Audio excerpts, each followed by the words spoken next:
Uğur Bey bugün bir kontrole geldi. Hazır gelmişken kendisine soralım. Protezden önce ne gibi sıkıntıları vardı? Protezden sonra hayatında neler değişti?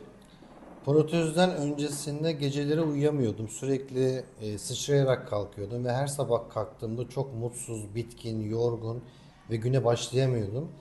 Ve protezimin ayarı birazcık yumuşadı. Ben yaklaşık bir yıldır kullanıyorum bunu. Çok rahatım. Geceleri de çok rahat uyuyorum. Hafif bu esneme yapınca 2-3 gün takmayayım dedim. Doktorumla görüştüm düzenlemek için. O 2-3 günde vücudum çok oksijensiz kalmış bayağı bir. Geçen hafta pazar günü acile kaldırdılar beni. Çünkü yapılan tahkiklerde hiçbir şey çıkmıyor. Gelinen nokta apneden dolayı o yeterli oksijen alamadığı için beyin uyanamadığını ve bundan dolayı işte sarsılmalar, baş dönmeleri gün içinde yaşanıyordu.